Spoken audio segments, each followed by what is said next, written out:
All right, let's dive into the world of corporate strategy. And look, this isn't about boring spreadsheets or dry business plans. This is the high-stakes game where leaders make massive calls that decide a company's entire future.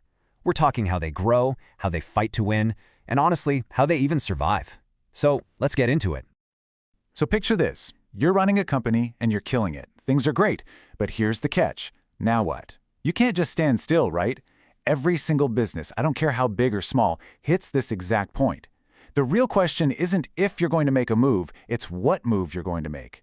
How do you possibly choose the right way forward?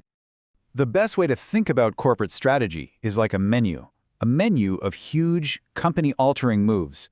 And leaders, well, they don't just pick something at random. They have to look at all the options. In this first part, we're going to explore some of the biggest choices on that menu. And we'll start with the most basic question of all. How do you get bigger? When it comes to growth, you've basically got two main flavors.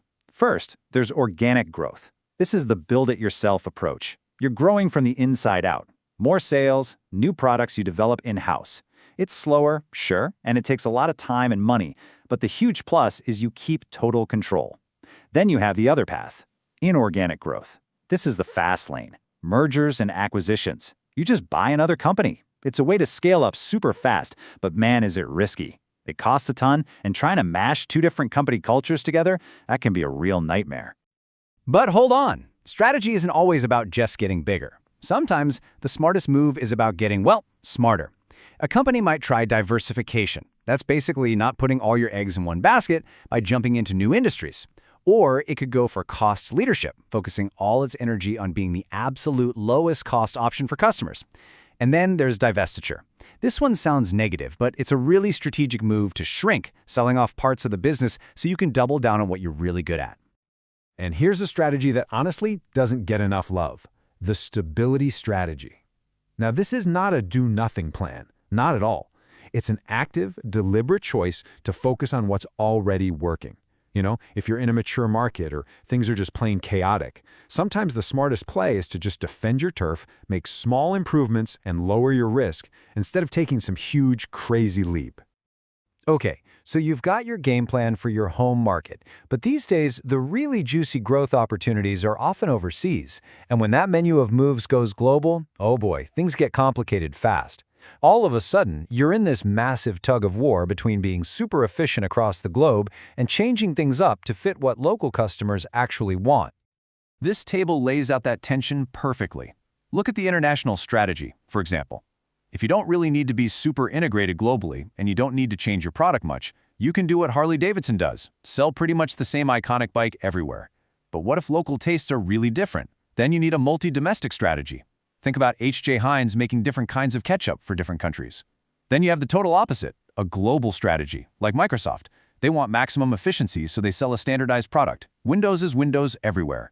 And then there's the toughest one of all, the transnational strategy. This is what McDonald's does. They try to do both at once. They have their core global brand, but they'll add local items you can't get anywhere else.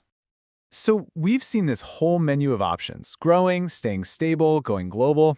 It's a lot. With all these choices, how on earth do leaders actually decide what to do? You can't just go with your gut on this stuff. You need some real tools to see the big picture. And one of the most powerful tools out there is something called portfolio analysis. It sounds a bit fancy, but the idea is really straightforward. A big company isn't just one thing, right? It's a whole portfolio of different products, brands, or divisions. This process is how leaders take a step back and look at that entire collection to figure out, okay, where are our real opportunities? Where are the hidden risks? And most importantly, where should we put our money? And probably the most famous tool for doing this is the Boston Consulting Group Matrix, or just the BCG Matrix. It's a classic for a reason. It's this beautifully simple grid that helps you map out every single part of your business based on just two things: how big your market share is compared to your biggest competitor, and how fast your whole industry is growing. Let's break down what that looks like.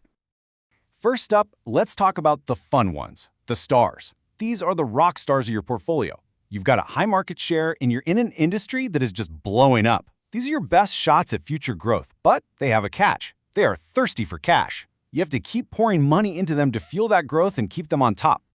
Now, what happens when a star's fast-growing industry starts to slow down and mature? Well, it becomes a cash cow. and everybody loves a cash cow. See, they still have that high market share, but now they're in a stable, low-growth market. This is awesome because they generate way more cash than they need to maintain themselves. And all that extra cash, that's what you use to fund your next generation of stars. And that brings us to the real nail-biters, the question marks. These guys are in a high-growth industry, which is great, but you have a low market share. You're not a leader.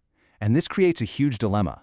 Do you take all that money from your cash cows and bet big, hoping to turn this thing into a star? Or do you cut your losses and get out? It's a total gamble. And finally, in the last quadrant, we have the dogs. Look, no one likes to talk about them, but pretty much every big company has a few. These are business units with low market share in a slow growth industry. They don't make much money, and they often just end up sucking up time and resources. The usual advice here is retrenchment, which is just a nice way of saying it's probably time to sell it off or shut it down. So, this table really puts it all together into a clear playbook. The BCG matrix gives you a data-driven way to think about it. The message is clear. Invest in and expand your stars, maintain your cash cows for funding, make a really tough call on your question marks, and find an exit strategy for your dogs. It's a super powerful way to see where your money should actually be going. But, and this is a huge but, here's the reality check. A perfect strategy on a PowerPoint slide is completely worthless if you can't make it happen in the real world. And real-world decisions are never just about the numbers. The final, and maybe the most critical piece of this entire puzzle, is the human element.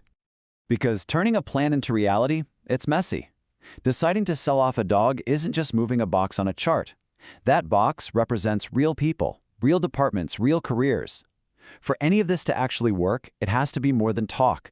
It takes action, it takes all kinds of different skills, and it takes buy-in from everyone, from the CEO all the way down to the front lines.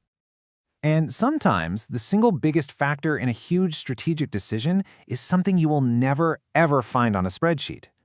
This quote from Ratan Tata, the legendary chairman of the Tata Group, is a perfect example. It tells you so much about how leadership isn't just analytics, it's also about values, commitment, and what you stand for. The story behind this quote is just incredible. Tata was building a factory for the new nano car, but it was met with intense political protests. So he made a decision that was just unheard of. He moved the entire factory, the whole thing, piece by piece, over 2,000 kilometers across India. Financially, it was a disaster, a huge money loser. But the decision wasn't about the money. It was driven by his personal commitment to see the project through. It's just this powerful reminder that strategies are made by people, and sometimes values will always win out over a financial model. And that really brings us full circle. At the end of the day, every strategic plan, every move on that menu is a bet on the future. So I'll leave you with this question to think about. In the world we live in today, what's truly the bigger risk? Is it betting big on a bold new direction? Or is it betting that things will just stay the same?